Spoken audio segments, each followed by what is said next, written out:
Swiss seringkali dicitrakan melalui lensa yang romantis. Padang rumput hijau yang sempurna, puncak gunung yang tertutup salju abadi, dan rumah-rumah kayu yang tampak tak berubah selama ratusan tahun. Namun bagi mereka yang tinggal di sini, keindahan hanyalah latar belakang. Di balik estetika tersebut, terdapat sebuah sistem yang berjalan dengan presisi tinggi, disiplin yang kaku, dan cara hidup yang sangat teratur.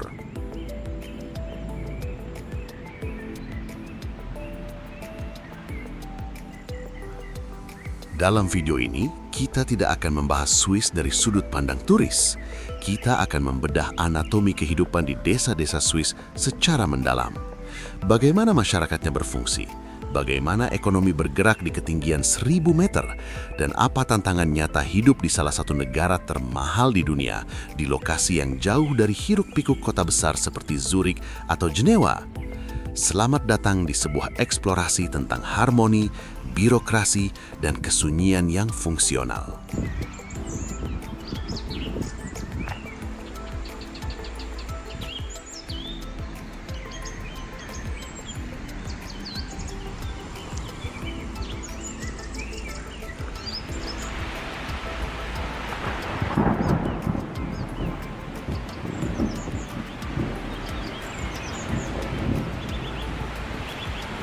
Hal pertama yang harus dipahami tentang desa di Swiss adalah bahwa terpencil di sini memiliki definisi yang berbeda dengan banyak negara lain.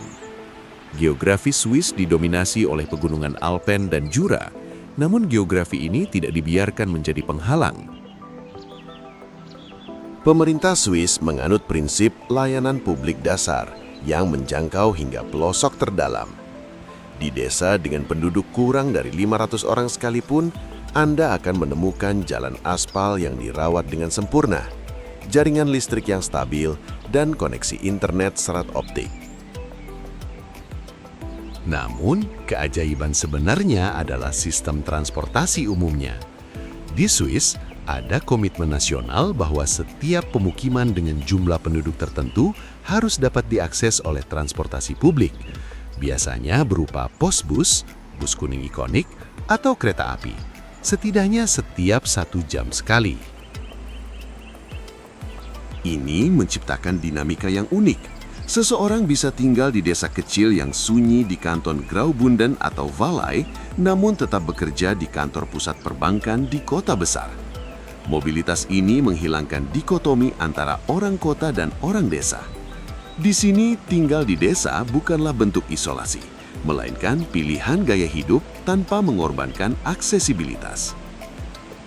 Infrastruktur ini tidak murah. Pemeliharaan jalan di lereng gunung yang rawan longsor dan pembersihan salju setiap pagi di musim dingin membutuhkan biaya jutaan francs.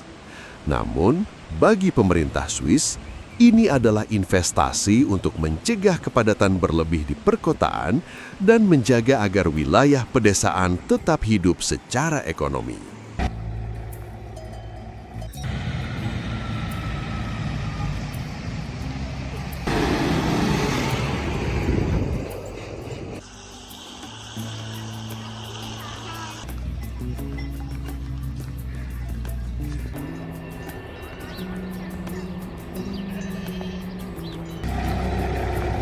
Mari kita bicara tentang politik, karena di desa Swiss, politik bersifat sangat personal.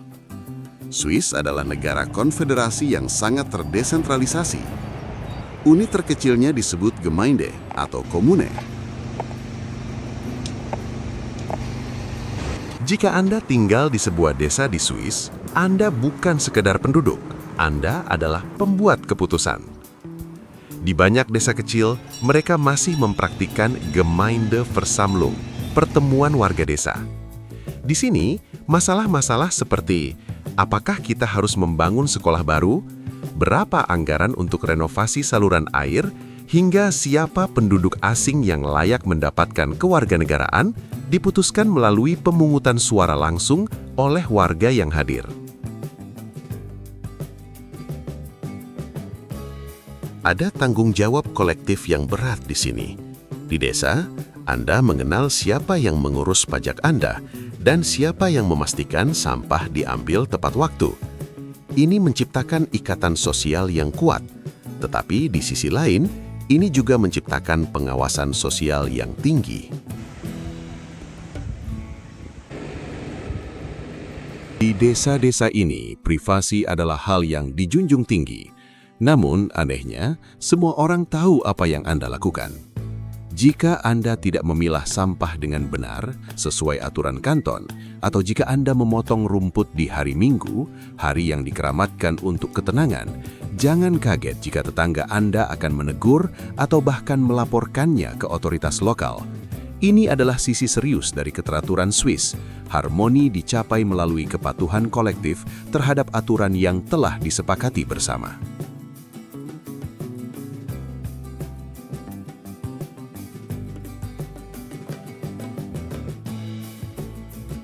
Ekonomi di desa Swiss adalah perpaduan unik antara kearifan kuno dan teknologi mutakhir. Banyak orang membayangkan petani Swiss sebagai sosok tradisional yang hanya mengandalkan tenaga fisik. Kenyataannya, sektor pertanian di sini adalah salah satu yang paling canggih dan terlindungi di dunia. Pertanian bukan sekadar sektor produksi pangan. Di Swiss, petani memiliki peran sebagai penjaga lanskap atau landscape gardeners.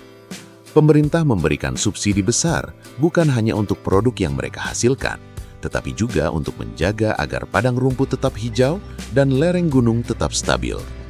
Tanpa petani, pemandangan indah yang menarik jutaan turis itu akan berubah menjadi hutan liar yang tak terurus dalam hitungan tahun.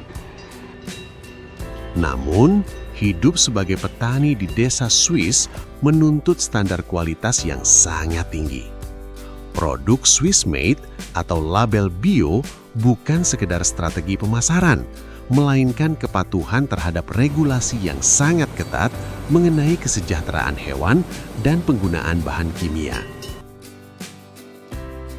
Di sisi lain, ekonomi desa kini tidak lagi terbatas pada pertanian. Muncul fenomena desktop with a view. Dengan jangkauan internet serat optik hingga ke lembah-lembah terpencil, banyak profesional di bidang TI, keuangan, dan desain yang memilih meninggalkan hiruk-pikuk Zurich atau Basel untuk bekerja dari desa. Hal ini menciptakan dinamika ekonomi baru. Desa-desa yang dulunya hampir mati karena urbanisasi, kini mulai hidup kembali. Namun, ini juga membawa tantangan. Harga properti di desa-desa populer mulai melonjak, membuat warga lokal asli kadang kesulitan bersaing dengan pendatang yang membawa gaji standar kota besar. Selain itu, usaha kecil menengah atau KMU, Kleine und Mittlere Unternehmen, tetap menjadi tulang punggung. Dari bengkel presisi tinggi hingga pengrajin kayu, ekonomi desa Swiss mandiri secara kualitas, meskipun mereka sangat bergantung pada rantai pasok global.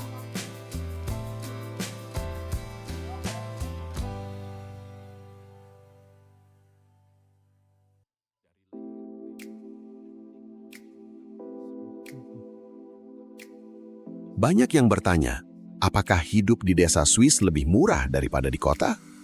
Jawabannya rumit. Tidak selalu, dan seringkali justru sebaliknya dalam aspek tertentu.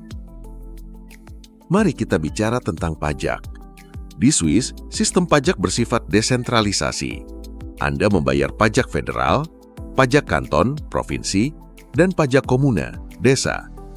Menariknya, setiap desa memiliki tingkat pajak atau Steuerfuss yang berbeda-beda. Desa yang kaya dengan banyak penduduk berpenghasilan tinggi biasanya memiliki pajak yang lebih rendah, sementara desa kecil yang membutuhkan banyak biaya infrastruktur mungkin memiliki pajak yang lebih tinggi. Ini sering menjadi pertimbangan utama warga Swiss saat memilih desa untuk ditinggali.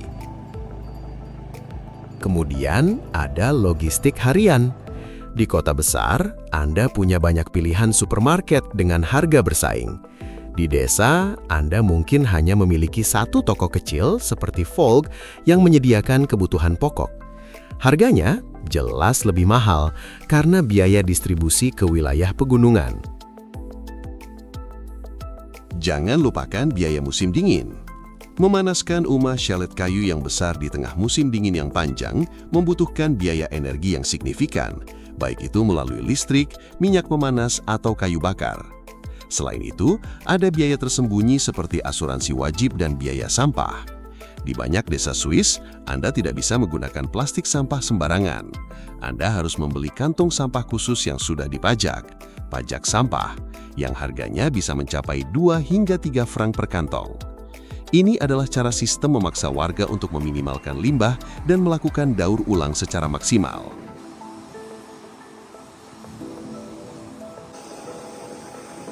Lalu, bagaimana dengan kepemilikan rumah? Memiliki rumah di desa Swiss adalah impian yang sangat mahal. Harga tanah sangat terbatas karena regulasi zonasi yang ketat. Pemerintah sangat menjaga agar lahan hijau tidak berubah menjadi hutan beton. Akibatnya, banyak warga desa yang tetap memilih menyewa rumah seumur hidup mereka atau mewarisi properti dari generasi sebelumnya dengan beban pajak warisan yang juga perlu diperhitungkan. Hidup di desa Swiss menuntut kemandirian finansial dan perencanaan yang matang. Di sini, tidak ada tempat untuk hidup yang sembrono. Setiap francs yang dikeluarkan adalah investasi untuk kualitas hidup dan keteraturan sosial yang telah mereka bangun selama berabad-abad.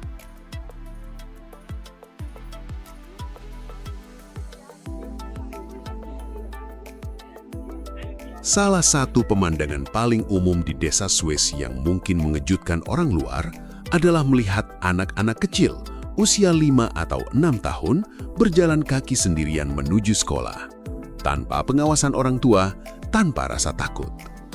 Ini adalah simbol tertinggi dari keamanan dan kepercayaan sosial di pedesaan Swiss. Sistem pendidikan di desa-desa kecil tetap mengikuti standar nasional yang sangat tinggi. Meskipun jumlah siswanya sedikit, fasilitasnya lengkap. Guru-guru di Swiss adalah salah satu profesi dengan gaji tertinggi, dan itu berlaku merata, baik mereka mengajar di pusat kota Zurich maupun di sebuah desa kecil di pegunungan Alpen. Namun, ada tantangan logistik. Di desa yang sangat kecil, sekolah mungkin hanya tersedia untuk tingkat dasar. Untuk tingkat menengah atau gimnasium, remaja desa harus terbiasa menempuh perjalanan dengan kereta atau bus selama 30 hingga 45 menit ke kota terdekat. Ini melatih kemandirian mereka sejak dini.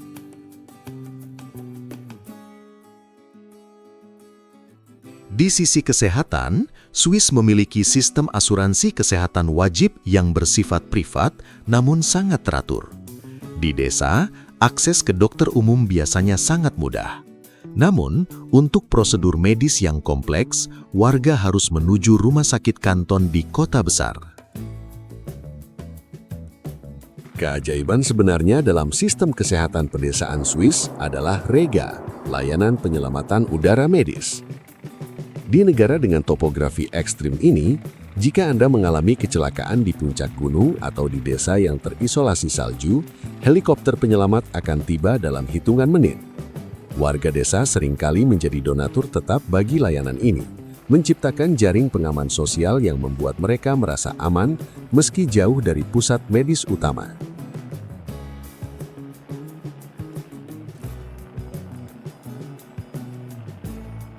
Salah satu kemewahan terbesar tinggal di desa Swiss adalah akses terhadap air. Di hampir setiap alun-alun desa, Anda akan menemukan brunnen atau air mancur. Ini bukan sekedar hiasan arsitektur.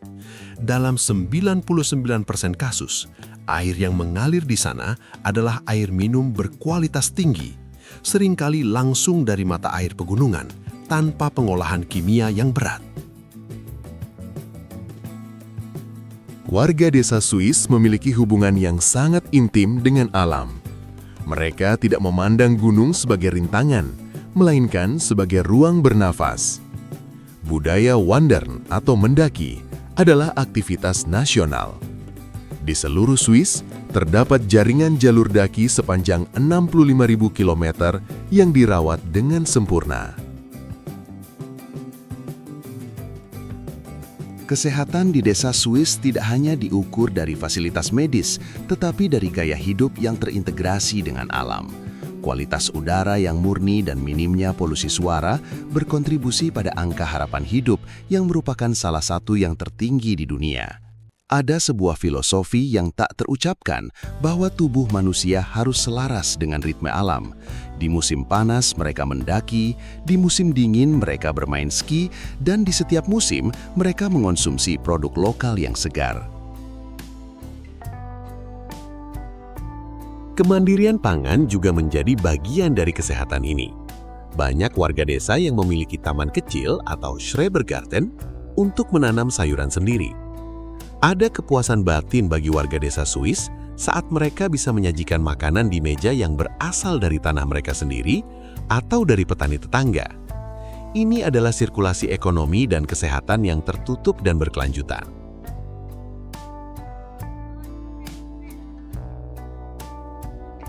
Kita telah menelusuri berbagai lapisan kehidupan di pedesaan Swiss, dari sistem politik demokrasi langsung yang unik, disiplin infrastruktur yang tanpa kompromi, hingga aturan sosial yang bagi sebagian orang mungkin terasa kaku. Hidup di desa di Swiss bukanlah sebuah pelarian dari kenyataan, melainkan sebuah komitmen untuk hidup dengan cara yang lebih sadar.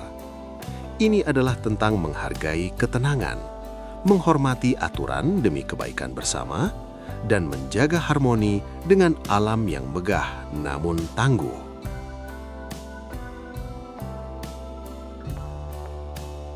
Terima kasih telah menemani perjalanan ini. Semoga perspektif ini memberikan gambaran yang lebih nyata tentang apa artinya benar-benar hidup di jantung pegunungan Alpen.